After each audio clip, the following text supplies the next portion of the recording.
بسم اللہ الرحمن الرحیم الحمد للہ نحمده ونستعینه ونستغفره ونؤمن به ونتوکل علیہ ونعوذ باللہ من شرور انفسنا ومن سیئات اعمالنا من يهده اللہ فلا مضل له ومن يضلله فلا هادی له واشهد ان لا الہ الا اللہ وحدہ لا شریک له واشهد ان سیدنا ومولانا محمدا عبده ورسوله ارسله الى الناس کافة بشیرا ونذیرا وداعیا الى اللہ باذنه وسراجا منیرا صلی اللہ تعالی علیہ وعلى آلہ واصحابہ وازواجہ وذریاتہ وبارک وسلم تسلیما کثیرا کثیرا اما بعد اعوذ باللہ من الشیطان الرجیم بسم اللہ الرحمن الرحیم من عمل صالحا من ذکر او انثى وهو مؤمن فلنحيينه حياة طیبة وقال تعالى ومن أعرض عن ذكري فإن له معيشة ضنكا ونحشره يوم القيامة أعمى وقال تعالى ألا بذكر الله تطمئن القلوب صدق اللہ مولانا العظیم۔ قابل عزت و احترام میری ماں بہنوں، جیسا کہ آپ جانتی ہو مجھے آج کا موضوع سپرد کیا گیا ہے ہمارا گھر جنت کا نمونہ کیسے بنے۔ شریعت اس سلسلے میں ہماری کیا رہنمائی کرتی ہے؟ آپ جانتی ہو دنیا کے اندر ایک عنوان اپنایا جاتا ہے جنت کا گھر یا جنت کا سکون۔ در حقیقت ہمارا گھر جنت کیسے بنے، اس عنوان میں یہ چاہا جا رہا ہے کہ ہمارے گھروں میں سکون کیسے آئے، ہمارا گھر خوشیوں سے کیسے بھر جائے۔ یہ جو غم ہے، الم ہے، دکھ ہے، درد ہے اور مختلف قسم کی پریشانیاں، دشواریاں ہیں، اس سے ہم لوگ اپنی نجات کیسے حاصل کریں۔ تو گھر کے جنت بننے کا مطلب یہ ہے کہ گھر سکون سے بھرا ہوا اور خوشی سے پر کیسے ہو۔ کیا اس سلسلے میں شریعت نے ہماری مستقل رہنمائی کی ہے؟ تو ظاہر ہے کہ شریعت نے ہماری زندگی کا کوئی گوشہ، کوئی کونا خالی نہیں رکھا جس بارے میں ہم کو رہنمائی نہ دی ہو۔ اس بارے میں بھی شریعت بڑی دو ٹوک معلومات ہم کو دیتی ہے کہ تم انہیں اگر اپنے عمل میں لاؤ گے تو انشاءاللہ تمہارا یہی گھر جو آج تک ایک دوسرے کے ساتھ جھگڑے، بے سکونی، بے قراری، بے تابی کا مرکز اور اڈا بنا ہوا تھا، ان چیزوں کو اپنانے کی وجہ سے گھر میں بے تابی رخصت ہوگی اور قرار آئے گا، بے سکونی ختم ہوگی اور چین آئے گا، امن و اطمینان آئے گا۔ ضرورت اس کی ہے کہ ہم لوگ اس چیز کی طرف توجہ کریں اور ہماری توجہ کو دنیا والوں نے جو دوسری طرف مبذول کر دیا ہے، پھیر دیا ہے اور سکون کے معیارات بدل دیے ہیں، سکون کے ماپدنڈ بدل دیے ہیں، ان چیزوں سے ہم نظر ہٹا کر شریعت جسے سکون کہتی ہے اس کی طرف ہم لوگ متوجہ ہوں۔ معزز ماں بہنوں، اس موضوع پر کچھ بات کرنے سے پہلے میں یہ کہوں گا کہ دنیا میں اب ماپدنڈ سب چیزوں کے الٹ دیے گئے، ہمارے ذہن و دماغ کے اندر معیار دوسرا کر دیا گیا۔ چنانچہ آج کی دنیا میں کسی کا رسپیکٹ، کسی کا ادب یہ رسمی اخلاق میں آ کر گر گیا۔ حضرت تھانوی رحمۃ اللہ علیہ کا بڑا یہ موضوع رہا۔ حضرت فرماتے تھے کہ آج کل گوروں اور ویسٹرن کلچر والوں کا جو یہ رسپیکٹ کرنے اور دوسرے کو ادب دینے کا طریقہ ہے یہ صرف رسمی ہے۔ چنانچہ ایک آدمی دوسرے سے جب ملتا ہے تو خود جو ہے گڈ ایوننگ اور گڈ مارننگ کہتا ہے، لیکن اس کے دل میں سامنے والے کے متعلق حسد بھرا ہوا ہے، کینہ کپٹ بھرا ہوا ہے، محض ایک ظاہر لوگوں میں اچھا بننے کے لیے یا سامنے والے آدمی کو ظاہری رسپیکٹ دینے کے لیے تھوڑا جھکتا بھی ہے اور گڈ ایوننگ اور گڈ مارننگ کہتا بھی ہے، مگر سامنے والے کے ادب کا اعلیٰ درجہ جو شریعت نے بتایا ہے وہ یہ ہے کہ اس کے متعلق آپ کے دل میں کوئی کینہ کپٹ نہ ہو، اس کے متعلق آپ کے دل میں کوئی مائل کچیل نہ ہو، آپ کا سینہ اس کے کینے سے صاف ہو. یہ ہو گئی سچی ادب کی چیز، سچے رسپیکٹ کی چیز. اسی لیے شریعت ہم کو ادب کا یہ طریقہ سکھاتی ہے کہ جب تم کسی مسلمان سے ملو تو ادھر ادھر کے الا بلا الفاظ مت بولو، صرف السلام علیکم کہہ دو.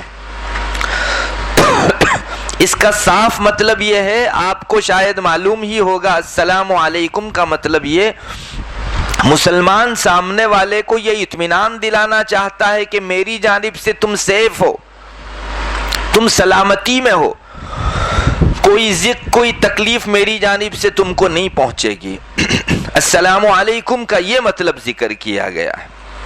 بہرحال دنیا والوں نے رسپیکٹ کا اور ادب کا یہ طریقہ اپنایا کہ زبان پر صرف ادب لے آؤ چاہے دل میں جتنا کالا پن ہو. اسی طرح ایک دوسرے سے غمخواری اور ہمدردی برتنے کا دنیا کے اندر اب سب طریقہ یہ ہو گیا ہے کہ کسی خاتون کو اپنی منہ بولی بہن یا آنٹی بنا لو، اور پھر چاہے ان دونوں کے درمیان کا یہ رشتہ، اس کا تقدس جتنا بھی پامال ہو، کوئی حرج نہیں، بس دنیا میں کہنے کو ایک مرتبہ ہمدردی کا رشتہ قائم کر لو. آپ بھی شاید جانتی ہوگی منہ بولی بہن اور منہ بولی آنٹی کا یہ جو رشتہ ہے وہ تھوڑی دنوں کے لیے رسپیکٹ کا اور غمخواری کا رشتہ رہتا ہے، ورنہ بعد میں چل کر ان کے درمیان میں جو تقدس پامال ہوتا ہے، اس رشتے کو جو مسئلہ جاتا ہے اور زنا خوری تک دونوں کے درمیان میں جو نوبت پہنچتی ہے، اللہ کی پناہ. بہرحال دنیا والوں نے اپنے کچھ معیارات قائم کر رکھے ہیں جو شریعت کے قائم کردہ ماپدنڈ سے بالکل الٹے ہیں. یہی حال سکون کا بھی ہے. ہم دنیا کے اندر سکون کس کو کہتے ہیں؟ دنیا والوں نے ہمارے دل و دماغ میں کیا پلایا ہے سکون کے نام سے اور خوشی کے نام سے؟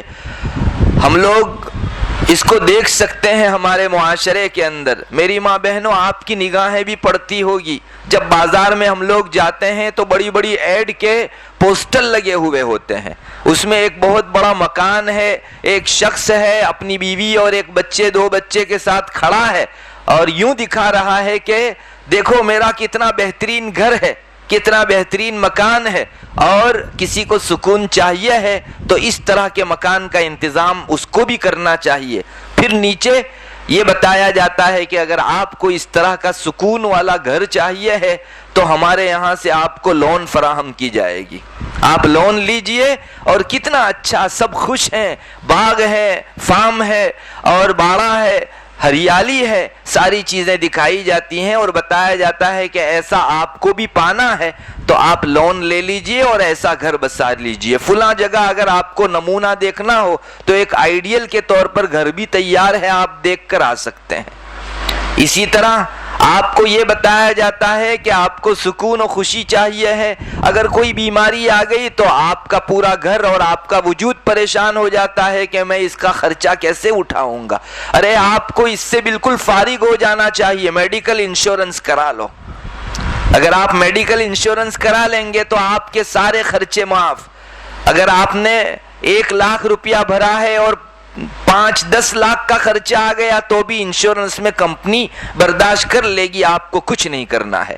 یہ ظاہری پرلوبھن کے اعتبار سے کتنی بڑی چیز معلوم ہوتی ہے. ایک انسان جو بیماری میں گرا ہوا ہو وہ اس کو دیکھ کر یوں محسوس کرتا ہے کہ اچھا ہے میڈیکل انشورنس میں مجھ کو بڑا سکون مل سکتا ہے. ارے ظاہری طور پر یہ دکھایا جاتا ہے، اخبار میں بھی آپ نے دیکھا ہوگا، ایک شخص ہے اس کے پاس بچے کھڑے ہیں اور وہاں ایک سوال سرخی کے ساتھ قائم کیا جاتا ہے، آپ نے اپنے سکھ کا تو انتظام کیا، اپنی ان معصوم اولاد کے لیے آپ نے کیا کیا، کون سی خوشی دلائی؟ پھر فوراً نیچے لکھا جاتا ہے اپنی اولاد اور نسلوں کو خوش کرنے کے لیے لائف انشورنس نکالیے. آپ جب آنکھیں بند کر جائیں گے، بچے اور اولاد چھوٹی ہوگی، آپ کی اولاد کی وہاں سے کفالت کی جاوے گی. یہ پرلوبھن ہے. اور دنیا نے جو معیارات قائم کر رکھے ہیں خوشی کے، اس طرح کے معیارات جو ہے ہمارے درمیان میں پھیلائے گئے ہیں. میری ماں بہنوں، آپ کو یہ پرلوبھن دیا جاتا ہے کہ کیوں آپ اتنا رسکی اور جوخم والا دھندا کرتی ہو، بس ایسا کرو ہمارے ساتھ جوائنٹ ہو جاؤ، ہمارا یہ پیسہ سود پر چلتا ہے، اگر ہم لوگ 1 لاکھ روپیہ دیں گے تو 1 سال کے بعد اس کا ڈبل ہو کر آئے گا. تو اس میں داخل ہو جاؤ، نہ کسی قسم کا رزق اور نہ کسی قسم کا جوخم. دیکھو فلاں لوگوں نے لون لی، ابھی کتنی خوش عیشی کے ساتھ زندگی گزار رہے ہیں. میری ماں بہنوں، یہ سب دنیا والوں کے وہ معیارات ہیں جس سے ہماری آنکھیں بھی خیرہ ہو گئی ہے، اور تھوڑی دیر کے لیے ایک مسلمان بھی اس کو خوشی اور سکون محسوس کرنے لگا ہے.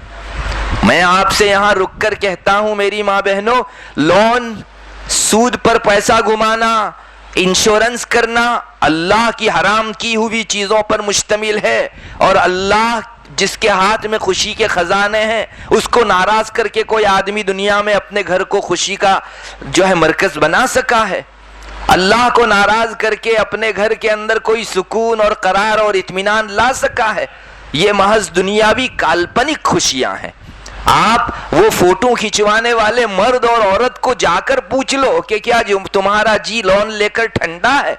ہرگز نہیں. یہ فقط ظاہری ایک اسمائل ہے جو اس کے منہ پر آپ کو دکھتا ہے، اور بیوی بچوں کے ساتھ وہ ہنسی خوشی جو دے رہا ہے وہ فقط ایک پوسٹ ہے. اس سے بڑھ کر کچھ نہیں. اسے فوٹو کھنچوانا تھا. باقی کاش کوئی ایسا تھرمومیٹر دنیا میں نکالا جاتا جو انسان کے دل پر رکھتے تو اس میں پتا چل جاتا کہ انسان کتنی خوشی میں ہے اور کتنا بے قراری کے اندر ہے. دنیا کی ساری خوشیاں اس وقت جو ویسٹرن کلچر نے پھیلائی ہیں وہ کالپنک خوشیاں ہیں، وہ فرضی خوشیاں ہیں. درون میں کچھ ہو یا نہ ہو، بہرحال ایک مرتبہ آپ لوگوں کے درمیان میں خوشحال شمار کیے جائیں.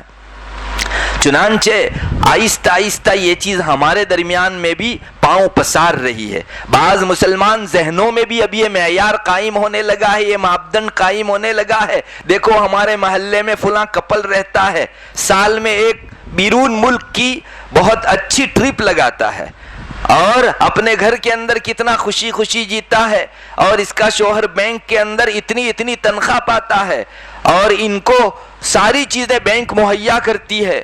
سال بھر میں شوہر ادھر سے ادھر اتنے اسفار کرتا ہے. کتنی بہترین خوش عیشی اور لگژری لائف یہ دکھایا جاتا ہے محلے کے اندر، اور ہماری آنکھیں بھی اس کو دیکھ کر اتنی خیرہ ہو جاتی ہیں. مجھے معاف کریں میری ماں بہنوں، میرے اپنے معاشرے کا نقشہ میں آپ کے سامنے ذکر کرنے جا رہا ہوں. اب بعض کم کمانے والے لیکن دیندار قسم کے لوگ جب بعض گھرانوں کے اندر لڑکی کا پیغام بھیجتے ہیں تو یہ کہہ کر ریجیکٹ کر دیا جاتا ہے کہ کیا فلاں بینک میں کام کرنے والے شخص کی طرح تم خوشیاں دلا سکو گے؟ ہرگز نہیں. تمہاری تنخواہ اتنی کم ہے، ہم تمہارے ساتھ اپنی بچی نہیں دے سکتے. لوگ بھلے زبان سے نہ کہیں کہ ہم لوگ ان چیزوں کو، اللہ کی ناجائز اور حرام کردہ چیزوں کو خوشی نہیں محسوس کرتے، لیکن ہمارا عمل اور حال یہی بتا رہا ہے کہ ہم لوگ انہی میں خوشی محسوس کرتے ہیں. گویا بعض خواتین اپنی بچیوں کا رشتہ اس لیے ریجیکٹ کرتی ہے کہ سامنے والے آدمی کی تنخواہ 15-17-20 ہزار ہے اور وہ اس میں سال بھر کے اندر میری بیٹی کو کہاں ٹرپ لگا سکے گا؟ میری ماں بہنوں، اور پھر یہ بھی کہا جاتا ہے کہ ہماری اولاد کو بہت بڑی اعلیٰ ترین ڈونیشن والی اسکول کے اندر کیسے وہ پڑھا سکے گا، جبکہ انہی اسکولوں کے اندر بچے بچیوں کے درمیان کا وہ اختلاط جو شرم کی آخری حد پار کر جاتا ہے. لیکن ہمارے ذہنوں میں چونکہ ایک معیار قائم ہو چکا ہے کہ ہم لوگ اپنے بچوں بچیوں کو اعلیٰ سے اعلیٰ تعلیم، جس کا نام ہو گیا ہے ایسی کالج اور یونیورسٹی اور اسکول میں تعلیم دلائیں، دین کی ایسی تیسی. یہ معیار ہماری خوشی کا ہے. ایک کتنی کڑوی حقیقت ہے کہ جس کو زبان سے یوں بولتے ہوئے تھوڑی جھجک ہوتی ہے، مگر یہ سچ ہمارے معاشرے کی آئینہ دار ہے. یہی ہو رہا ہے. جن کی معاشرے پر، سماج پر نگاہ ہے وہ بڑی اچھی طریقے سے اور بہت دو ٹوک انداز میں اس کو محسوس کرتے ہیں کہ ہمارے ذہن و دماغ میں بھی خوشی کا اور سکون کا وہ معیار قائم ہو چکا ہے جو ایک غیر، جس کے دل میں ایمان نہیں ہے، وہ خوشی کا معیار محسوس کرتا ہے. لون سے گھر آئے تو کچھ نہیں، گھر ہونا چاہیے. بچوں کی دین کی پامالی ہو تو کچھ نہیں، لیکن اعلیٰ اسکول میں ڈونیشن ہونا چاہیے. ہمارے مرض کے اندر چاہے سود اور جوئے کے ساتھ ہم کو کھیلنا پڑے، انشورنس ہونا چاہیے. میری ماں بہنوں، میں یہاں رک کر آپ کو کہوں گا یہ اس بھرم میں سے باہر نکلیے. آنکھیں بند ہونے کے موقع پر ہمارا یہ بھرم کھلے اس سے پہلے ابھی ہم بہت کچھ کر سکتے ہیں. اس وقت خوشی کے اس ماپدنڈ کو اپنے پاؤں تلے کچل دیجئے. ایک بات یقین جانیے کہ اللہ کی ناراضگی میں کبھی خوشی نہیں مل سکتی۔ اگر کوئی آدمی رات کے اندر سورج کا نکلنا چاہے وہ جتنا امپوسیبل ہے، اسی طرح اللہ کی ناراضگی کے اندر خوشی پانا امپوسیبل ہے۔ یہ ہو ہی نہیں سکتا کہ اللہ کو ناراض کر کے آپ دائمی خوشی پالو۔ وقتی طور پر شاید آپ کو کوئی کپل بہت اچھا لگے، لیکن ان سے جا کر پوچھ لو ان کے دل و دماغ کے اندر جو تشویش چل رہی ہے، اور سال بھر کے اندر ان کے دل و دماغ جس فکر کے اندر گھرے ہوئے رہتے ہیں، ایک ٹرپ کا ظاہر مت دیکھو بلکہ اس کی زندگی کی اصل حقیقت دیکھو۔ میری ماں بہنوں، میں ایک سوال پوچھنا چاہتا ہوں، اگر پیسوں ہی کے اندر سکھ ہوتا اور پیسوں ہی کے اندر خوشی ہوتی اور ہمارے گھر کا سکون چھپا ہوا ہوتا تو کیوں بڑے بڑے مالدار لوگ آج سیوسائیڈ کر رہے ہیں، کیوں خودکشی کر رہے ہیں؟ اور اس پر کسی دلیل کی ضرورت نہیں ہے۔ اخبار میں سرخیوں کے ساتھ یہ خبریں ایک ہی اخبار میں 3-4 مرتبہ الگ الگ شخصوں کی آتی ہے۔ اگر پیسوں کے اندر خوشی رکھی ہوئی ہوتی، ہمارے گھر میں بعض مرتبہ ہماری زبان سے بھی نکل جاتا ہے کہ یہ جو ہمارے گھر میں دکھ ہے، تکلیف ہے، اس کا اصل سبب ہماری تنخواہ کی کمی ہے یا ہمارے گھروں میں آنے والے پیسوں کی کمی ہے۔ تو میں آپ سے ایک بہت بڑا سوال یہی کروں گا کہ اگر پیسے سکھ دلاتے تو ان بڑے بڑے تونگروں کو اور مالداروں کو خودکشی نہیں کرنی چاہیے تھی۔ کوئی آدمی خودکشی دکھ سے کرتا ہے، خوشی کی وجہ سے ہرگز نہیں کرتا۔ خوشی میں تھے پھر کیوں خودکشی کر رہے ہیں؟ بات یہ ہے کہ یہ ظاہری خوشی جو ہم کو دکھائی دیتی تھی، ورنہ اس کا دل دکھ سے بھرا ہوا تھا۔ اللہ کی ناراضگی کے نتیجے میں اس کے دل کے اندر پورا سر تا سر دکھ بھر چکا تھا، اللہ کی نافرمانی بھر چکی تھی۔ معزز ماں بہنوں، اگر صرف ظاہری ناچ گان کے اندر، ڈھول ڈھمک کے اندر خوشی ملتی، جیسا کہ بعض لوگوں کی رال اس پر بھی ٹپک جاتی ہے کہ ہم کو مختلف شو میں جا کر خوشیاں پانی چاہیے۔ بعض گھرانے والے جیسے غیر مسلم جا کر شو دیکھتے ہیں، اب تو مسلمانوں کے بھی گھر میں تالا لگ کر بعض خاص دنوں کے اندر ان شو میں جا کر، ناچ گان میں، ڈھول ڈھمک کے اندر جا کر جو ہے خوشیاں پانے کا مزاج عام ہو گیا ہے۔ میں پوچھتا ہوں، اگر ان ناچ گان کے اندر اور اس طرح کے انجوائے میں خوشی ہوتی تو بہت سی ایکٹرنیاں کیوں خودکشی کرتی ہیں؟ اور اس پر کسی دلیل کی ضرورت نہیں۔ ابھی متعدد ایسی ایکٹرنیوں کے قصے آئے، آپ نے بھی پڑھے ہوں گے، ایک کے بعد دوسری، دوسرے کے بعد تیسری، یہ لوگ مسلسل جو ہے خودکشیاں کر رہے ہیں۔ اگر یہ چیز خوشی دلاتی، سچ مچ ان کے دلوں میں خوشی ہوتی، تو پھر ان کو کیا ضرورت تھی کہ خودکشی کریں، آبگات کریں وہ؟ میری ماں بہنوں، اور آگے بڑھو۔ بعض ہمارے ذہنوں کے اندر یہ ہوتا ہے کہ بس ایک مرتبہ عہدہ اور منصب پاؤ، ڈگری حاصل کرو بڑی سے بڑی، چاہے وہ اللہ کی نافرمانی کے راستے سے کیوں نہ ہو۔ میں پوچھتا ہوں، اگر عہدہ ہی سکون بخشتا تو بہت سارے ڈاکٹر حضرات جو ہے اس وقت کیوں خودکشی کر رہے ہیں؟ ہمارے نوساری کے بعض ڈاکٹروں کے ایسے نام گنوائے جا سکتے تھے جو ظاہری خوشحالی کے اندر ایک مثال و آئیڈیل تھے، لیکن انہوں نے اپنے گھر میں خودکشی کر لی، سرجن تھے وہ۔ میں پوچھ رہا ہوں، عہدہ خوشی دلاتا تو آخر انہیں خودکشی نہیں کرنی چاہیے تھی؟ تو میں آپ کو ان مثالوں کو دے کر اس بھرم سے باہر نکالنا چاہتا ہوں کہ سچ مچ پیسے میں خوشی نہیں ہے، دنیا کمانے ہی کے اندر خوشی نہیں ہے، عہدہ حاصل کرنے ہی میں خوشی نہیں ہے، ناچ گان، ڈول ڈمک اور معاصی اور گناہ اور نافرمانی میں ہرگز خوشی نہیں ہے۔ میری ماں بہنوں، اس کو اگر میں روایتوں اور رسول اللہ صلی اللہ علیہ وسلم کے ارشاد سے تھوڑا سا واضح کروں تو انشاءاللہ آپ کے دل میں اور بات زیادہ جمے گی۔ چنانچہ نبی اکرم صلی اللہ علیہ وسلم کا ارشاد اس سلسلے میں حضرت عقبہ ابن عامر رضی اللہ تعالیٰ عنہ روایت کرتے ہیں۔ آپ صلی اللہ علیہ وسلم نے ارشاد فرمایا کہ جب تم کسی کو دیکھو کہ اللہ تعالیٰ نے اس کے گناہ میں پڑے ہوئے ہونے کے باوجود بھی اس کو اس کی جی چاہی زندگی دے رکھی ہے، خوب غور سے آپ سنیں گے، انشاءاللہ ہمارا یہ دل کا بھرم نکل جائے گا۔ ہم جس کو خوشی محسوس کر سکتے ہیں، رسول اللہ صلی اللہ علیہ وسلم کیا فرماتے ہیں سوچئے۔ ہم جس کپل کا حوالہ دیتے ہیں کہ دیکھو کتنی خوشی میں ہے، اس کے بارے میں آپ صلی اللہ علیہ وسلم کو فرماتے ہوئے سنیے۔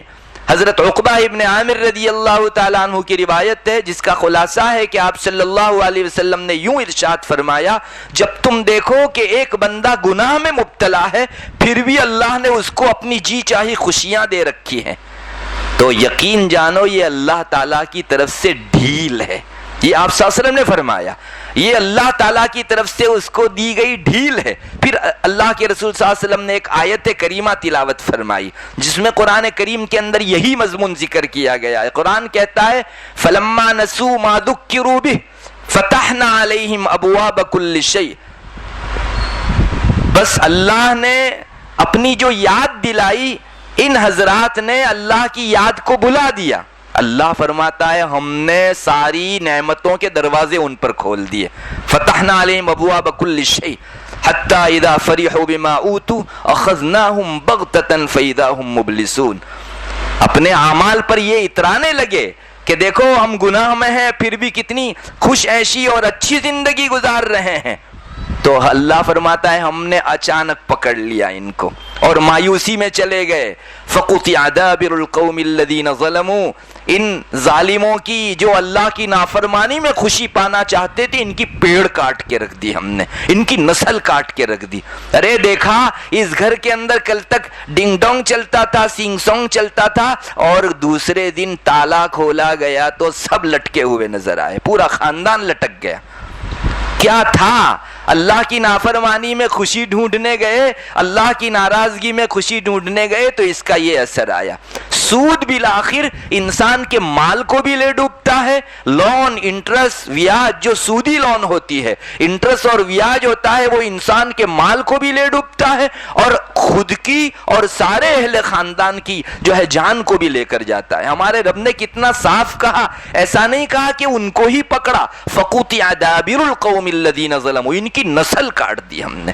ارے خود بھی مرا، بیوی کو بھی مار ڈالا، بچوں کو بھی مار ڈالا، اب اس کی نسل آگے بڑھ نہیں سکتی، اللہ نے کاٹ کے رکھ دی ان کی پیڑ کو۔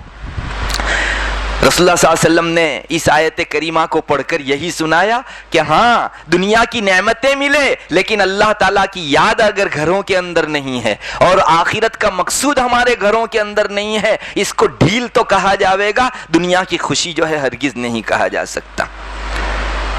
کتنا واضح ارشاد آپ صلی اللہ علیہ وسلم نے فرمایا۔ اور میں تو سمجھتا ہوں آج کی دنیا میں ہم جسے خوشی محسوس کر رہے ہیں اور جس کو جو ہے سکون محسوس کر رہے ہیں، اس بھرم میں سے نکلنے کے لیے یہ حدیث ہمارے لیے کافی ہے۔ ایک اور ارشاد ہے، حضرت ابو ہریرہ رضی اللہ تعالیٰ عنہ روایت کرتے ہیں، نبی اکرم صلی اللہ علیہ وسلم نے ارشاد فرمایا کچھ اس طرح کہ کوئی آدمی گنہگار ہو، کافر ہو، فاجر ہو، اس پر نعمت کی برسات ہو رہی ہو تو تم اس کی اس نعمت پر کبھی رشک مت کرنا۔ رشک کرنے کا مطلب جی چاہنا کہ کاش میرے پاس بھی ایسی نعمتیں ہوتی۔ ہے کافر لیکن نعمتوں کے اندر پل رہا ہے، اس کے پاس کار ہے، بنگلے ہیں، حویلیاں ہیں، پیسے ہیں، اکاؤنٹ ہے، وہ کمی نہیں ہے کسی چیز کی، سارے کام کرنے والے سرونٹ موجود ہے، گھر میں کسی کام کی ضرورت نہیں ہے۔ اللہ کے رسول صلی اللہ علیہ وسلم فرما رہے ہیں کوئی فاسق و فاجر گنہگار کافر آدمی ہے، اس پر نعمتوں کی برسات ہو رہی ہو، کبھی جی میں یہ مت چاہنا کہ مجھے بھی اس طرح کی نعمت مل جائے۔ آپ صلی اللہ علیہ وسلم آگے فرماتے تمہیں پتہ نہیں اس کو موت کے بعد کن مشکلات کا سامنا کرنا ہے۔ ابھی دنیا کی چند روزہ اور ہنگامی زندگی میں بھلے تم کو بڑا خوش عیش معلوم ہو لیکن آنکھیں بند نہیں ہوئی کہ اس کی پریشانی کا سلسلہ شروع ہو جاوے گا۔ آخر میں آپ صلی اللہ علیہ وسلم نے یہ بھی فرمایا اس کو ایک ایسا قاتل آخرت کے اندر مارے گا کہ جس میں کبھی موت نہیں آنی ہے اس کو۔ ارے ایک قاتل ہمارا گلا جو ہے اگر کاٹے ہم کو موت آ جائے تو چلو پریشانی سے ہم لوگ جو ہے نکل گئے، لیکن اس کو تو ایسا قاتل مارے گا کہ موت بھی نہیں آوے گی۔ لا یموت فیہا ولا یحیا، یعنی آگ، جہنم کی آگ کو آپ صلی اللہ علیہ وسلم نے قاتل بتایا، اور خود قرآن کریم کی آیت کہتی ہے کہ جہنم میں نہ وہ مرے گا نہ زندہ رہے گا، دونوں کے بیچ بیچ رہے گا، خوب سزا بھگتنی پڑے گی۔ آدمی مر جائے، بہت سے لوگ جو ہے وہاں تمنا کریں گے کہ اللہ موت دے دے، ایک مرتبہ یہ مصیبت سے تو جائیں، لیکن ان کو موت بھی نہیں دی جائے گی۔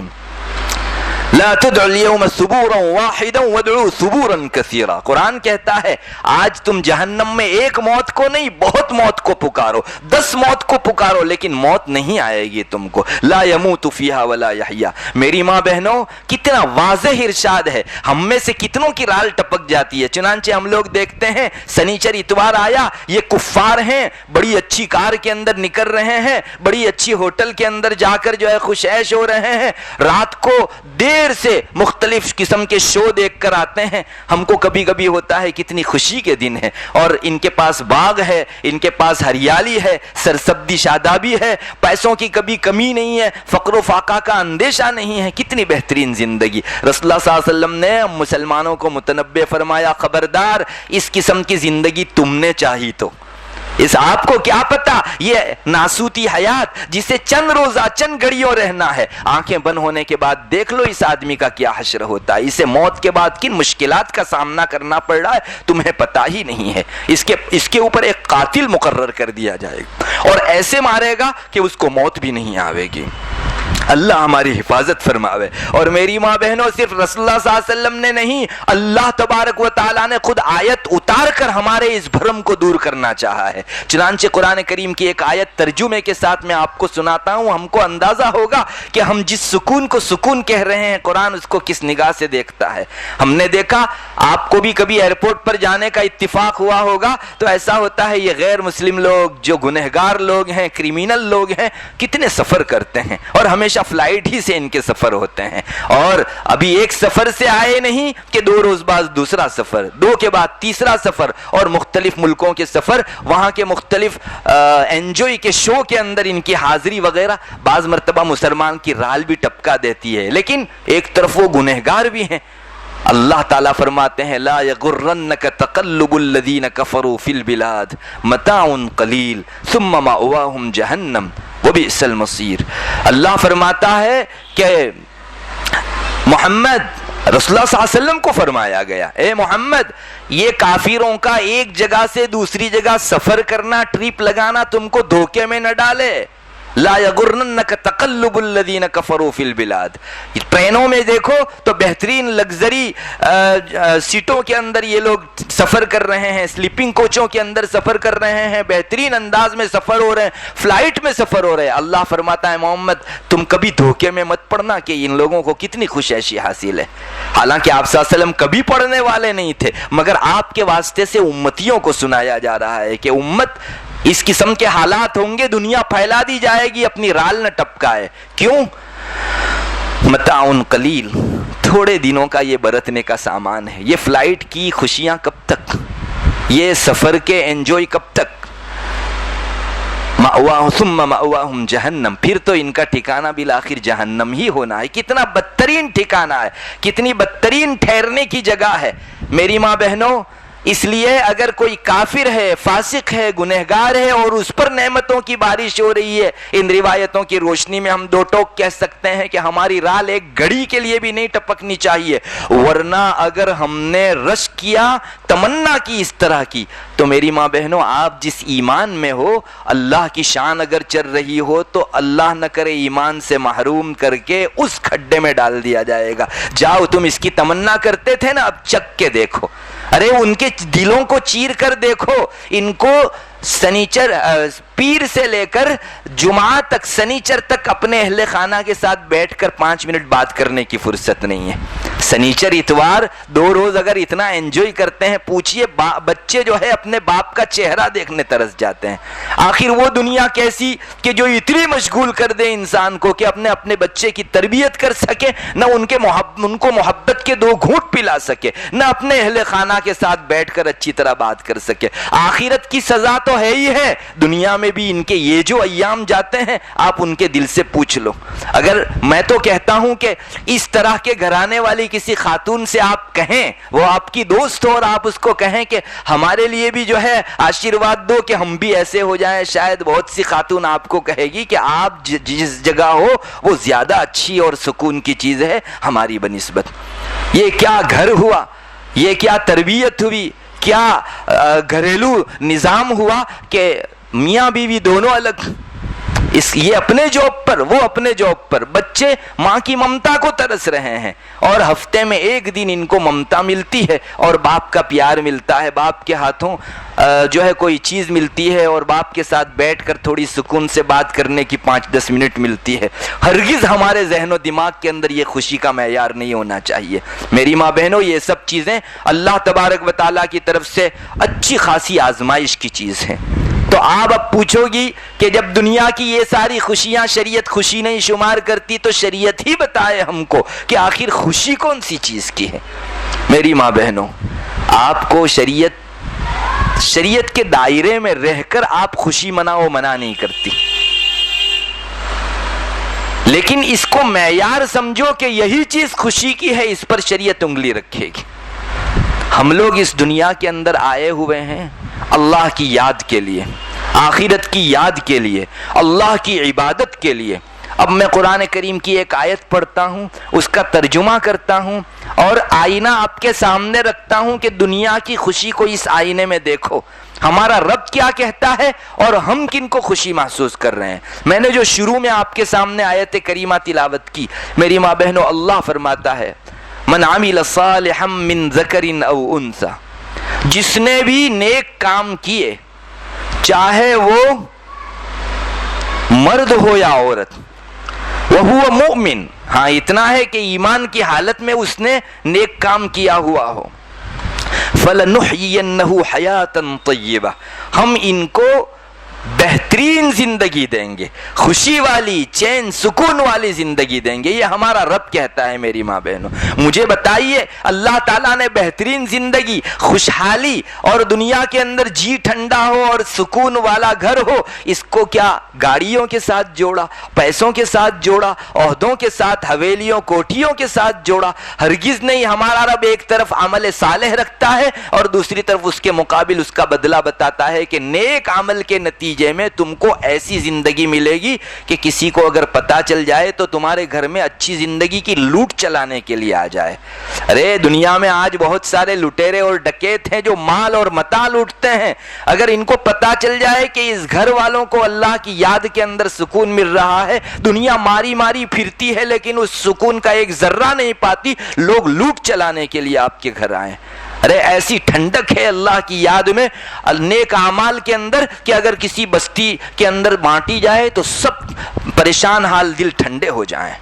اس لیے میری ماں بہنوں، ہم کو قرآن کریم بتاتا ہے کہ آپ کو خوشیاں پانی ہے، جی کی ٹھنڈک پانی ہے، چاہے ظاہری دوڑ کے یہ نقشے نہ ہو، تگودو کے یہ نقشے نہ ہو، ہوٹل میں آنا جانا، تھیٹر میں آنا جانا، پارکوں میں اور باغوں میں آنا جانا شاید آپ کا نہ ہو، لیکن جی کی ٹھنڈک اگر آپ کو چاہیے ہے تو ہمارے نیک اعمال میں آپ لگیے۔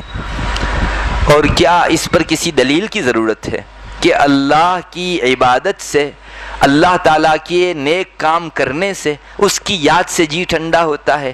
ایک شرابی کبابی شخص اپنے گناہ میں لت پت ہو کر جب بہت پریشان ہو جاتا ہے اور اپنی پریشانی کا حل کسی جگہ نہیں پاتا تو کسی مول صاحب سے ملتا ہے اور کہتا ہے کہ میں ایک نہ سمجھی جانے والی دل کی پریشانی میں مبتلا ہوں۔ مولانا اس کو کہتے ہیں کہ جاؤ اللہ کے حضور 2 رکعت جا کے نماز پڑھ لو۔ مجھے بتائیے میری ماں بہنوں، ایک جتنا بھی کریمینل گنہگار آدمی ہو جب اپنے رب کے پاس چلا جاتا ہے اور ماتھا ٹیکتا ہے رب کے سامنے، کیا اس کا جی ٹھنڈا نہیں ہو جاتا؟ مسجد میں داخلے سے ہی آدھا ٹینشن تو دور ہو جاتا ہے۔ یہ اللہ تبارک و تعالیٰ کا وہ گھر ہے جہاں فرشتوں کی آمد و رفت رہتی ہے، اور فرشتے یعنی ٹھنڈک کی مخلوق، جی کے ٹھنڈا کرنے اور سکینت کو لے کر آنے جانے والی مخلوق۔ تو مسجد میں انٹری ہی انسان کے آدھے دل کو تو ٹھنڈا کر دیتی ہے۔ پھر عبادت میں اور نیک کام میں انسان مشغول ہوا تو باوجود شرابی کبابی ہونے کے، زمانے کا کریمینل ہونے کے باوجود بھی اس آدمی کو ایک گونا سکون ضرور مل جاتا ہے، اور ممکن ہے یہ 2 رکعت نماز اس کو اگلی شراب چھڑانے کے لیے ایک اچھا نمونہ، ایک اچھا جو ہے سنگ میل بن جائے اس کے حق میں۔ معزز ماں بہنوں، قرآن کہتا ہے کہ جی کا سکون چاہیے تو ظاہری نقشوں میں مت ڈھونڈو، بلکہ اللہ کی عبادت و فرما برداری کے اندر ڈھونڈو۔ ہمارا رب کہتا ہے الا بذکر اللہ تطمئن القلوب، سنو دل تو اللہ کی یاد سے ٹھنڈے ہوتے ہیں۔ آپ ایک بہترین قسم کی غذا زبان پر رکھیں، تھوڑی دیر کے لیے آپ کو زبان کا چٹخارا پورا ہوگا، اچھی چیزیں اسلام منع بھی نہیں کرتا، مگر اسی میں سب کچھ خوشی منحصر ہو کر آ گئی ہے، سارا ٹیسٹ اور ذائقہ اسی میں ہے، یہ سمجھنا بہت بڑی غلطی ہے۔ اس سے بہترین مٹھاس والی چیز ہے اللہ بولنا۔ حکیم اختر صاحب مرحوم فرمایا کرتے تھے کہ جن لوگوں کو تیز زبان کا حاصل ہے وہ ایک مرتبہ اللہ کہتے ہیں تو ان کو اتنی خوشی ہوتی ہے کہ پوری دنیا روح افزا سے بھر دی گئی گویا، یعنی ہمارا وجود نہیں، آس پاس کا سارا علاقہ روح افزا سے بھر دیا گیا اور اس کی ایک فرحت دل و جان کے اندر محسوس ہونے لگی۔ ہاں ہمارا ٹیسٹ بگڑ گیا ہے، اس وجہ سے ہم کو اللہ میں وہ خوشی نہیں ملتی جو بزرگان دین کو ملتی ہے، مگر آپ مسلمان ہیں، آپ کے دل کے اندر ایمان کی رمق ہے، آہستہ آہستہ آپ کو بھی وہ ٹیسٹ آنے لگے گا۔ لیکن کوئی آدمی اس کے اندر خوشی ڈھونڈ کر تو دیکھے، ہم لوگوں نے اللہ کی یاد میں خوشی ڈھونڈی کب ہے؟ ہمارا رب اتنا بہترین انداز اپناتا ہے، اللہ سنو، ارے دوسری طرف متوجہ مت ہو جاؤ۔ عربی کے اندر جب کوئی آدمی دوسری طرف متوجہ ہوتا ہے تو اس کو اپنی طرف متوجہ کرنے کے لیے اللہ کا لفظ آتا ہے، ارے خبردار ہو جاؤ، ہوشیار ہو جاؤ، خوب غور سے سنو جو اگلا مضمون کہا جا رہا ہے، بذکر اللہ تطمئن القلوب، اللہ کی یاد سے جی ٹھنڈے ہوتے ہیں۔ آپ 100 مرتبہ اللہ اللہ کرنے ایک کونے کے اندر بیٹھ جاؤ، آپ کے گھر کا جو ہے بے سکونی والا ماحول انشاءاللہ کسی نہ کسی درجے کے اندر ختم ہوگا، اور گھر کے سب افراد پابندی کے ساتھ روزانہ اگر اللہ کی یاد سے اس گھر کی در و دیوار کو آباد کریں، انشاءاللہ بے سکونی دم دبا کے بھاگے گی۔ پھر آپ کے انہی کم پیسوں کے اندر اتنی برکت ہوگی کہ ساری ضرورتیں پوری ہونے کے بعد آپ کے پاس پیسہ بچ جائے گا۔ لیکن ہم لوگوں نے اصل میں وہ نقشے دیکھنے شروع کر دیے جو ایسے لوگ دیکھتے ہیں جن کے دلوں میں ایمان ہی نہیں ہے، اللہ ہی نہیں ہے۔ یہ خوشی کا ہرگز معیار نہیں۔ میری ماں بہنوں، اللہ تبارک و تعالیٰ ایک اور جگہ فرماتے ہیں کہ تم لوگ اگر ان ظاہری نقشوں کے اندر اللہ کی یاد کو کھو کر، آخرت کی یاد کو کھو کر سکون پانے جاؤ گے نا، میں تمہاری زندگی کڑوی کر دوں گا۔ یہ اللہ تبارک و تعالیٰ اپنے ارشاد کے اندر بطور خاص فرماتے ہیں۔ چنانچہ وہ آیت کریمہ بھی میں نے آپ کے سامنے پڑھی۔ قرآن کریم کہتا ہے من اعرض عن ذکری فإن له معیشة ضنکا ونحشره یوم القیامت اعما۔ اللہ فرماتا ہے جو آدمی میری یاد سے بے رخی برتے گا، میری یاد کے بجائے دوسری چیزوں میں خوشی ڈھونڈنے جاوے گا، تو میں اس کی زندگی کو اجیرن کر دوں گا، میں اس کی زندگی تنگ کر دوں گا۔ اللہ فرماتا ہے میری ماں بہنوں، اس کا ترجمہ ہے معیشتاً ضنکا۔ جو حضرات عربی جانتے ہیں انہیں پتا ہے، زندگی تنگ، اس آدمی کو نہ گھر میں خوشی، نہ اپنوں میں خوشی، نہ فرینڈ سرکل کے اندر خوشی کے اسباب اپنا رہا ہے، کامیڈی شو دیکھ رہا ہے، لیکن اس کے جی کے اندر ٹھنڈک نہیں پیدا ہو رہی ہے۔ یہ چونکہ اللہ کی سزا ہے، آپ نے دنیا کی گناہوں والی چیزوں کے اندر خوشیاں پانا چاہا، اللہ کی یاد، آخرت کی یاد سے غفلت برتی، اللہ نے سزا کے طور پر آپ کی زندگی اجیرن کر دی۔ اللہ ہماری حفاظت فرمائے اور ہم کو سچی نگاہ نصیب فرمائے۔ معزز ماں بہنوں، میں ہرگز یہ نہیں کہنا چاہتا کہ آپ اچھے کھانے نہ کھائیے، کسی دن شریعت کے دائرے میں جا کر جو ہے کسی باہر اچھے پارک میں جہاں پردے کا بھی اہتمام ہوتا ہو نہ جائیے۔ میں تو یہ کہنا چاہ رہا ہوں کہ یہ خوشی ساری ہے، 100% ہے، اس چیز سے باہر آئیے۔ اور اللہ کی نافرمانی والا نکلنا وہ تو کبھی انسان کو خوشی نہیں دے سکتا۔ آپ اپنے گھر میں اللہ کی یاد کر کے اللہ تبارک و تعالیٰ کی طرف سے خوشی پائیے۔ ضرورت اس کی ہے کہ ہم لوگ اس طرف متوجہ ہوں۔ اصل میں جو آدمی آخرت کو اپنا ویژن بنا لیتا ہے، اس کا نگاہ کا اینگل جو ہے وہ فقط اور فقط آخرت کی تیاری ہو، تو چاہے دنیا کے اندر کتنی نعمتیں وہ پا رہا ہو، انشاءاللہ اس کی زندگی میں یہ دنیا بے سکونی نہیں لا سکتی، چونکہ اس کا ویژن درست ہے، آخرت کی تیاری کے لیے یہ جی رہا ہے۔ یہ چیز اس کے دل کو، اس کے وجود کو، اس کے گھر کو، اس کی بستی کو، اس کے معاشرے کو ٹھنڈک بخشے گی۔ چنانچہ حضرت عبداللہ ابن مسعود رضی اللہ تعالیٰ عنہ کی ایک روایت ہے، ابن ماجہ شریف میں بھی موجود ہے۔ ابن مسعود فرماتے ہیں نبی اکرم صلی اللہ علیہ وسلم نے ارشاد فرمایا، جس کا خلاصہ کچھ اس طرح سے ہے کہ جس آدمی نے اپنا غم ایک بنا دیا، یعنی آخرت کا غم، دنیا کے منتشر غم، دنیا کی منتشر فکریں، الگ الگ فکروں میں اپنا ذہن مشغول نہیں کیا، بلکہ مجھے آخرت کے لیے جینا ہے، بس ایک فکر اوڑھ لی، آخرت کا غم اپنے اوپر اوڑھ لیا اس نے۔ اللہ تبارک و تعالی اس آدمی کے دنیا کے سارے غموں کی طرف سے کافی ہو جائیں گے۔ یہ روایت کا ترجمہ ہے، جس نے سارے غموں کو سمیٹ کر ایک غم بنا دیا، اور وہ ہے آخرت کا غم۔ رسول اللہ صلی اللہ علیہ وسلم فرماتے ہیں اللہ تبارک و تعالی اس آدمی کے دنیا کے سارے کمانے کے، ضرورتوں کے سارے غموں کی طرف سے کافی ہو جاوے گا۔ اور اسی روایت میں اگلا ٹکڑا یہ ہے کہ آخرت کا غم اپنے اوپر نہیں اوڑا، اور دنیا کے مختلف قسم کے غم کسی نے اوڑے، اللہ کو اس آدمی کی کوئی پرواہ نہیں، چاہے جس گھاٹی میں جا کر ہلاک ہو، اللہ اس کے غموں کو دور نہیں کرے گا، بلکہ اس کے غم بڑھتے ہی رہیں گے۔ اس روایت کا ترجمہ میری ماں بہنوں ہمارے کان سے گزرا ہم کیا محسوس کر سکتے ہیں؟ صبح اٹھنے سے لے کر رات سونے تک ہائی ہائی، دنیا کی گھائی، مختلف قسم کی چیزیں جو دنیاوی ہیں ان کے پانے کا بڑا اہتمام، گھر میں آپس میں بچوں کے ساتھ بھی بیٹھنا ہوتا ہے تو اس کا مستقل ٹائم ٹیبل اور شیڈیول کہ ہم لوگ اپنے گھر کے اندر زیادہ سے زیادہ لگژری لائف جینے کے اسباب کیسے پیدا کریں، لیکن صبح سے لے کر رات تک کسی دن بھی اس کا چرچا نہیں کہ ہمارے گھر میں اللہ کی یاد کیسے ہو۔ ہمارے بچے نماز پڑھنے وقت پر نہیں جاتے تو ان کو نماز کے لیے بھیجنے کا اہتمام کیسے ہو۔ یہ رمضان گیا، ہمارے بچے بالغ ہو گئے، انہوں نے ابھی روزہ رکھنا شروع نہیں کیا، ان کو روزے پر لانے کی سبیل کیا ہو۔ تو یہ ہے وہ لوگ جو دنیا کے مختلف غموں کے اندر اپنے آپ کو مشغول کرتے ہیں۔ اللہ فرماتا ہے تم نے میری آخرت کے اور میری یاد کے غم سے منہ موڑا نا، اب تم بھی دیکھ لو دنیا کی کس گھاٹی میں جا کے تم کو ہلاک کرتا ہوں۔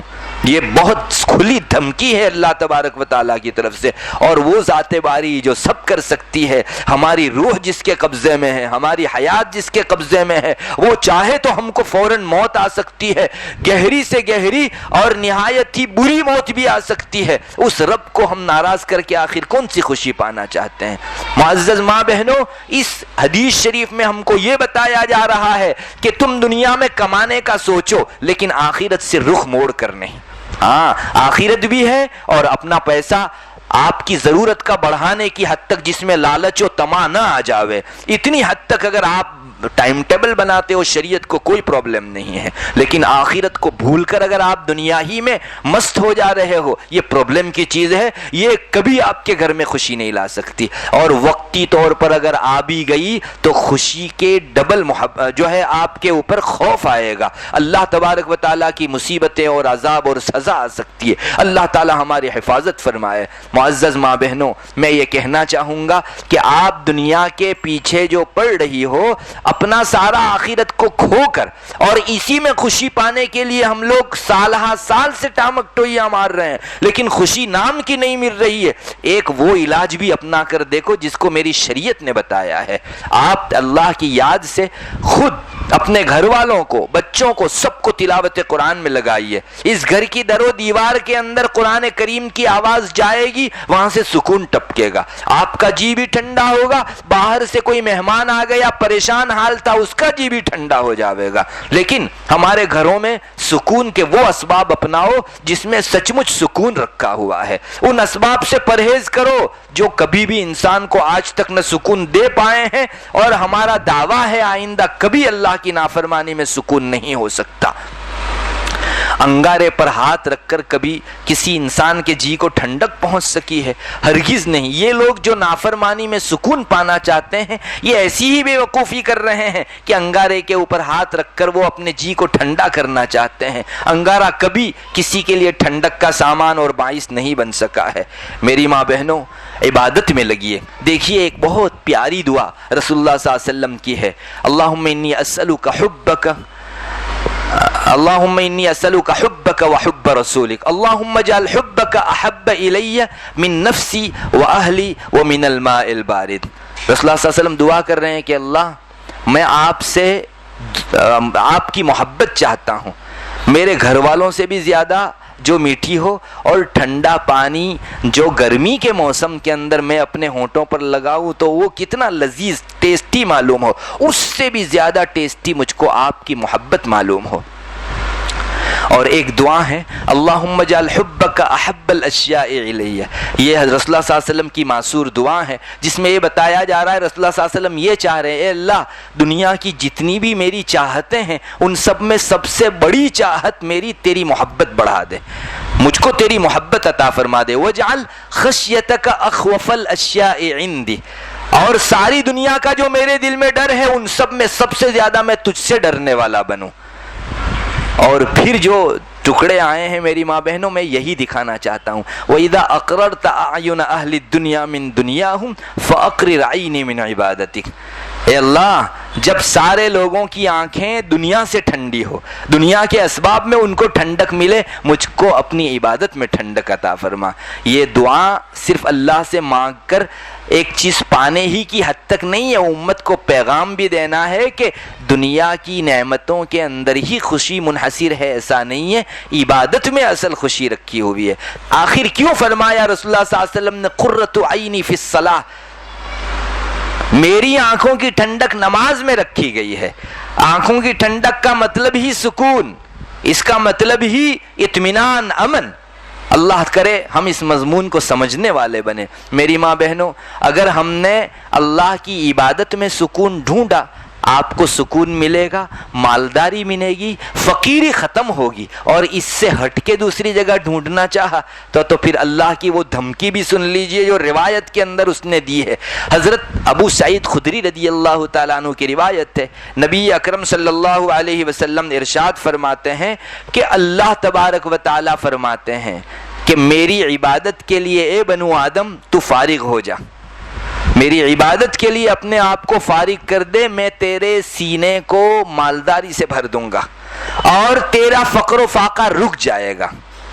اور اگر تو ایسا نہیں کرتا، یعنی میری عبادت کے بجائے دوسری چیزوں میں خوشی پانا چاہتا ہے، تو میں تجھ کو مالداری بھی نہیں دوں گا اور تیرا فقر بھی ختم نہیں کروں گا، بلکہ تیرے سینے کو فقر سے بھر دوں گا۔ میری ماں بہنوں، اس روایت کی روشنی میں یہ سمجھا جا سکتا ہے کہ ہم جس خوشی کو پانے کے لیے اتنے سالوں سے محنت کر رہے ہیں وہ خوشی عبادت میں رکھی ہوئی ہے۔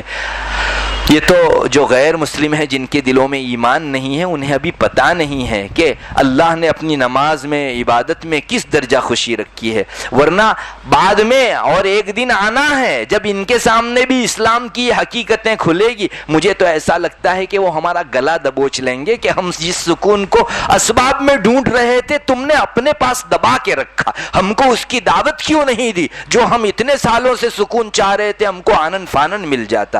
میری ماں بہنوں، ہماری بدقسمتی یہ ہے کہ سکون کے اسباب سے ہم خود بھی فائدہ نہیں اٹھاتے اور کم سے کم سکون کے تلاش کرنے والوں کو بھی وہ سامان فراہم نہیں کرتے۔ انہیں اگر پتہ چل جائے کہ قرآن کریم میں، عبادت میں، نماز میں، اللہ کی یاد میں، آخرت کی یاد کے اندر اور ایک آخرت کے غم کے اندر ساری خوشیاں منحصر ہے، سچ مچ ہمارا گلا دبانے کے لیے آ جائے کہ سب کی عام نعمتوں کو تم نے اپنے پاس دبا کر آج تک رکھا کیوں؟ ہمارے پاس موجود نعمت کی قدردانی ہم کو نہیں ہے۔ میری ماں بہنوں، کب ہم نے قرآن کریم کھول کے ٹھنڈک پانے کی کوشش کی؟ ہاں، ایسا ضرور ہوا ہے کہ ہمارے گھر میں ہمارے بچے غمگین ہو گئے، مڈلیس ہو گئے تو ہم نے فون کھول کر دے دیا کہ یہ کامیڈی دیکھ لو۔ یہ ضرور ہوا ہے کہ فلمیں اور سیریلوں کی رہنمائی ہم ماں باپ نے ان کو کی، لیکن کبھی یہ نہیں کہا کہ بیٹے اس بے سکونی، اس ٹینشن سے اگر تجھ کو دوری چاہیے ہے، گھر کی یہ بے سکونی ختم کرنی ہے، لے قرآن اور اللہ کے اس قرآن کو پڑھ جو سر تا سر ٹھنڈک ہے، جس نے آج تک بڑے بڑے مجرموں کے دلوں کو ٹھنڈا کر دیا ہے۔ اللہ کرے اس حقیقت کو ہم لوگ پانے والے بنے۔ میری ماں بہنوں، سکون والا گھر بنانے کی ایک چیز یہ بھی ہے کہ اپنے پاس جو نعمتیں ہیں ان کو نعمت سمجھو۔ اصل میں لالچ اور حرص ایک ایسی چیز ہے جو سب کچھ ہونے کے باوجود بھی انسان کو پیاسا رکھتی، اور اس کی طرف بھی رسول اللہ صلی اللہ علیہ وسلم نے اشارے فرما دیے۔ ہم لوگ اصل میں کیوں اپنے آپ کو خوش نہیں رکھ سکتے؟ ہم جس خوشی میں اس سے بڑی خوشی پانے کی ہمیشہ کوشش کرتے ہیں، اور ہمارے پاس جو سکھ ہے اس کی طرف کبھی التفات ہی نہیں کرتے، جو دکھ ہے وہ سب سامنے ٹیبل پر رکھتے ہیں۔ تو ہم کو ایسا معلوم ہوتا ہے کہ رب نے سارے لوگوں کی زندگیوں میں سکھ رکھے ہیں اور سارے لوگوں کے دکھ سمٹ کر ہمارے پاس آ گئے ہیں۔ یہ اتنی بڑی وجہ ہے سائیکولوجیکل، نفسیاتی طور پر کہ ایک غیر مسلم کو بھی اگر کہا جائے اس کی بھی سمجھ میں اتر جائے کہ بھائی اپنے دکھوں کی طرف سے نگاہ پھیرو اور جو ہیں سکھ اس کی طرف التفات کرو، تم سب سے بڑا سکھی اپنے آپ کو پاؤ گے۔ میری ماں بہنوں، ہم اس سکھ کو دیکھتے ہی نہیں اور اس کو کم محسوس کرتے ہیں۔ کبھی کبھی سکھ کی طرف، اللہ کی دیے ہوئے خوشی کی طرف ہماری نظر جاتی بھی ہے تو پھر ایک دوسری فکر سوار ہو جاتی ہے، ارے میرے پاس بھی پیسے ہیں لیکن بازو والے سے کم ہے، میری بھی تنخواہ ہے لیکن فلانے سے کم ہے، میری بھی گاڑی ہے لیکن فلانے سے کم ہے۔ ارے اللہ نے تمہاری تقدیر میں یہ گاڑی لکھی، وہ اس کی اس گاڑی سے بہتر ہے، تمہیں کیا پتا؟ وہ گاڑی تم کو دی جاتی ہے اور گھر والوں کو لے ڈوبتی، وہ سب کا ایکسیڈنٹ ہو جاتا۔ ارے تب سے تو اس کے مقابلے میں جو بڑی مہنگی گاڑی ہے اور بڑی برانڈ کی گاڑی ہے، اس کے مقابل آپ کی یہ کھکھڑدج گاڑی اچھی ہے جو کم سے کم آپ کے جان کو تو جو ہے محفوظ رکھ رہی ہے اور آپ کی ساری ضرورتیں پوری ہو جاتی ہیں۔ کبھی کبھی میں راستے میں یہ بالکل کھکھڑے ہوئے ٹیمپو کو دیکھتا ہوں تو میرے جی میں آتا ہے کہ ہم لوگوں کے نزدیک یہ نہایت ہی گیا گزرا ہے، لیکن اس پر جو کام کرتا ہے اس کے اور اپنے گھر والوں کے پیٹ کو ٹھنڈا کرنے کا یہی ایک سامان ہے۔ اگر یہ نہ ہوتا تو آج پورے دن پورا گھرانہ بھوکا رہتا۔ ہمیں اس کی کیا قدر، اس آدمی کی؟ میری ماں بہنوں، میرے پاس جو نعمت ہے اس کو میں نعمت سمجھوں۔ رسول اللہ صلی اللہ علیہ وسلم نے جو آپ ہی کا حصہ تھا، ایسی باریک چیزوں کی طرف کیسی التفات کروائی ہماری۔ چنانچہ رسول اللہ صلی اللہ علیہ وسلم کا ایک ارشاد ہے، غالباً عبید اللہ ابن محسن رضی اللہ تعالیٰ عنہ اس روایت کے راوی ہیں، جس کا خلاصہ اس طرح سے آپ صلی اللہ علیہ وسلم نے کچھ اس طرح سے فرمایا، جو آدمی ایسی حالت میں صبح کرے۔ میری ماں بہنوں، آپ غور سے سنیے، ایک ایک لفظ کو سنیے، کتنی گہرائی ہے۔ اور اگر آپ اس اینگل سے اپنے گھروں میں دیکھیں گے نا تو آپ کو دسیوں سکھ نکلتے نظر آئیں گے کہ میرے گھر میں یہ بھی خوشی ہے، یہ بھی خوشی ہے۔ آپ صلی اللہ علیہ وسلم نے فرمایا کچھ اس طرح، جو آدمی ایسی حالت میں صبح کرے کہ اپنے گھر میں اطمینان کے ساتھ ہو اور جسم میں عفو و عافیت اور صحت و تندرستی کے ساتھ ہو اور اس کو ایک دن کی خوراک حاصل ہو۔ آپ صلی اللہ علیہ وسلم فرماتے ہیں جس کو یہ تین چیزیں حاصل ہو، پوری دنیا سمیٹ کر اس کے قدموں میں ڈال دی گئی۔ اتنا سمجھو، اتنا بڑا یہ نعمت والا ہے۔ علماء فرماتے ہیں کہ آپ صلی اللہ علیہ وسلم نے فرمایا اپنے گھر میں، یعنی اس کو ایک چاہے چھوٹا سا گھروندہ ہی میسر کیوں نہ ہو، لیکن گھر میں اس کو اطمینان ہے، کسی کا خوف نہیں ہے۔ ہم کو روزانہ ہم صبح اٹھتے ہیں، کسی دشمن کا خوف نہیں ہے، کبھی ہم نے اس کو نعمت پہچانا ہے، نعمت کی حیثیت سے دیکھا ہے۔ اچھا، ہمارے گھر کے اندر سب کچھ ہے، ہمارے بدن کو صحت ہے، میرا پھیپھڑا کام کر رہا ہے، کلیجہ کام کر رہا ہے، جگر گردہ کام کر رہا ہے، دل بہتر سے کام کر رہا ہے، ساری رگیں کام کر رہی ہے۔ کیا کبھی ہم نے اس کو نعمت سمجھا؟ آپ صلی اللہ علیہ وسلم فرما رہے ہیں اس نعمت سے کوئی اگنور کرنے کا مطلب کیا یہ نعمت نہیں ہے؟ پوچھو اسپتال میں بستر پر پڑے ہوئے اس آدمی سے جو ایک چمچ پانی پینے کا محتاج ہے، آپ کو وہ صحت گھر میں دے دی گئی ہے اور آپ کے پاس ایک دن کی خوراک موجود ہے۔ کل کا اللہ مالک ہے، ہر روز اللہ تعالیٰ ہر ایک کو کھلاتا ہے، آپ کو بھی کھلائے گا۔ آپ فرما رہے ہیں اس کی طرف توجہ مرکوز کرو۔ اللہ کرے میری ماں بہنوں ہم ان چیزوں کی طرف التفات کریں۔ ابھی میں نے جو بتایا خلاصہ یہ ہے، دنیا نے جو فرضی اور کالپنک خوشی بتائی ہے وہ در حقیقت دکھ ہے۔ اللہ نے عبادت، اپنی یاد، آخرت کا غم، اپنے گھروں کو اللہ کی فرما برداری سے آباد کرنے میں خوشی بتائی ہے، وہ سچی خوشی ہے۔ خوشیاں پانا ہو تو اپنے پاس موجود خوشی کی فہرست بنا کر اس پر شکر کرو اور جو نہیں ہے اس کا غم چھوڑو۔ انشاءاللہ اتنا اگر آپ کر لو گی، مجھے اللہ کی ذات سے یقین ہے کہ کل یہی گھرانہ دکھ کا رونا روتا تھا، انشاءاللہ سکھ پر الحمدللہ کہتا نظر آئے گا۔ اللہ تبارک و تعالی ہم سب کے دل و دماغ میں یہ حقائق بٹھا دیں اور اپنے عمل میں بھی لانے کی توفیق عطا فرماوے۔ وآخر دعوانا الحمدللہ رب العالمین۔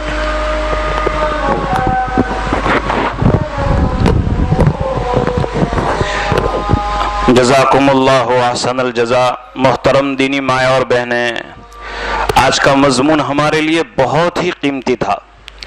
راحت، چین، سکون، خوشی۔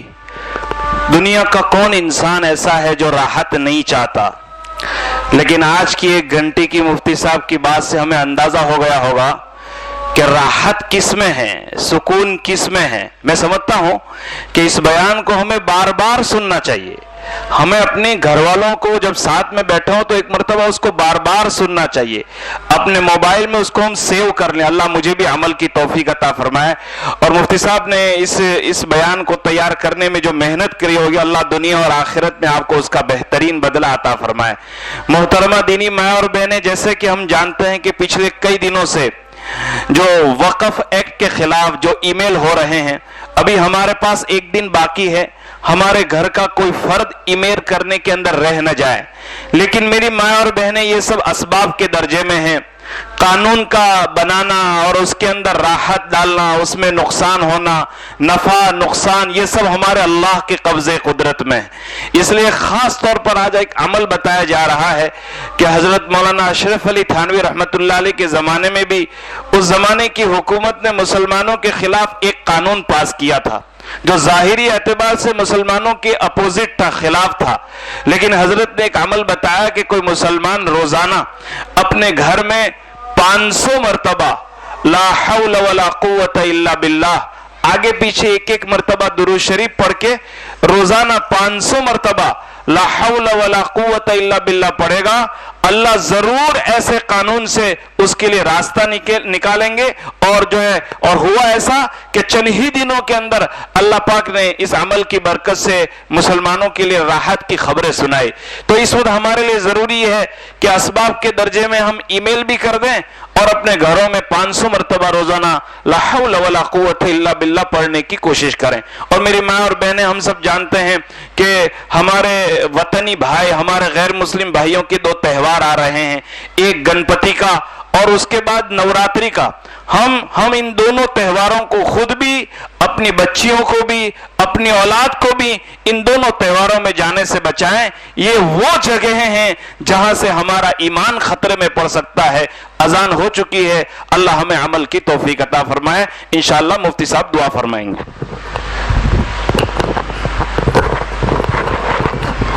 بسم اللہ الرحمن الرحیم، اللہم انت السلام ومنک السلام، تبارکت یا ذا الجلال والاکرام، اللہم صلی علی محمد النبی الامی وعلی آلہ وسلم تسلیما۔ ہے اللہ، ہمارے گناہوں کو معاف فرما، صغائر کبائر سب کو معاف فرما۔ اللہ بے شک یہ جو حالات آ رہے ہیں، ہم اقرار کرتے ہیں کہ ہمارے گناہوں کے سبب ہے۔ اے اللہ، ہم نے ہی وقف کی وہ اہمیت ہمارے ذہن و دماغ میں نہیں دے رکھی تھی۔ اے اللہ، تو ہمارے بد اخلاقیوں بدعنوانیوں کی وجہ سے سزا کا معاملہ نہ فرما۔ اے اللہ، تیری ان پراپرٹیوں کو اے اللہ ایسے لوگوں کے ہاتھوں میں نہ دے کہ جو اس کو ضائع کر دیں۔ اے اللہ، ان کی اوقاف کی حیثیت کو آخر تک باقی رکھ۔ ہم تیرے ہر فیصلے پر راضی ہیں۔ اے اللہ، ہماری کوتاہیوں سے پوری امت کی جانب سے تیرے حضور ناک رگڑ کر مغفرت کی، معافی کی بھیک مانگتے ہیں۔ سب کو معاف فرما دے یا الہ العالمین۔ ابھی جو تہوار آ رہے ہیں، جیسا قاری صاحب نے بتایا، یا الہ العالمین، بہت سے مسلمان اس تہوار سے پہلے مسلمان ہوتے ہیں اور 2 تہوار کے اندر اپنا ایمان کھو کر آ جاتے ہیں۔ اللہ، ایک بڑی کھیپ ہے۔ اللہ، ہم نے اپنے ایمان کی سچی قدر نہیں کی۔ اللہ، آخر اس میں شرکت میں کیا رہ جاتا تھا؟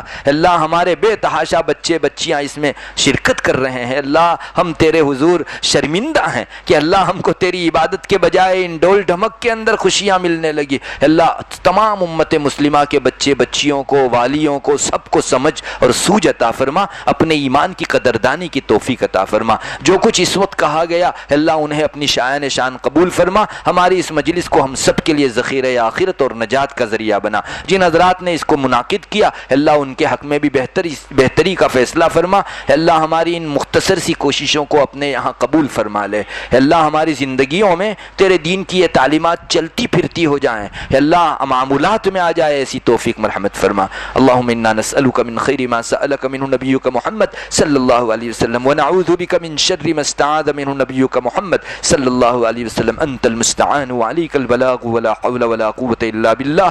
سبحان ربک رب العزة عما یصفون وسلام علی المرسلین والحمد للہ رب العالمین۔